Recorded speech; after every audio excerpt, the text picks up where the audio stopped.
مجھ سے سیشن لینے آتے ہیں کہ مرد ہو یا عورت، ان میں ایک چیز آج کل بڑی کامن پائی جاتی ہے کہ یہ کام ہمارا فرض نہیں ہے، ہم کیوں کریں؟ یہ کام تو ہمارا فرض ہی نہیں ہے، ہم یہ کام کیوں کر رہے ہیں؟ دراصل جب یہ بات ہم کر رہے ہوتے ہیں نا تو ہم اپنے اوپر احسان کا دروازہ بند کر رہے ہوتے ہیں جو اللہ کی طرف سے ہمیں مل رہا ہوتا ہے، وہ بند کر رہے ہوتے ہیں۔ اپنے بھائیوں کو غلہ دینا یوسف علیہ السلام پہ فرض نہیں تھا، چچا کی وفات کے بعد ان کے بیٹے کی کفالت کرنا رسول اکرم پہ فرض نہیں تھا۔ آپ جانتے ہیں کہ سنتیں جو آپ نماز میں پڑھتے ہیں وہ بھی فرض نہیں ہیں، وہ بھی فرض نہیں ہے۔ آج کے اس ماڈرن سوسائٹی نے جہاں ہمیں اتنا کچھ بتایا، ہمارے رائٹس بتائے نا، وہاں پہ ہم سے یہ احسان کا دروازہ لے لیا۔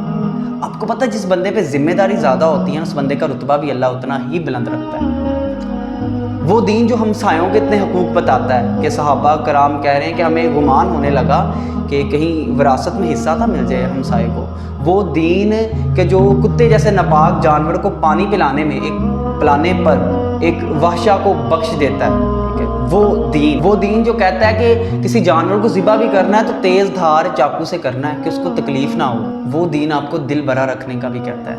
اپنا دل برا رکھیں، اللہ بڑے رتبے عطا کرے گا۔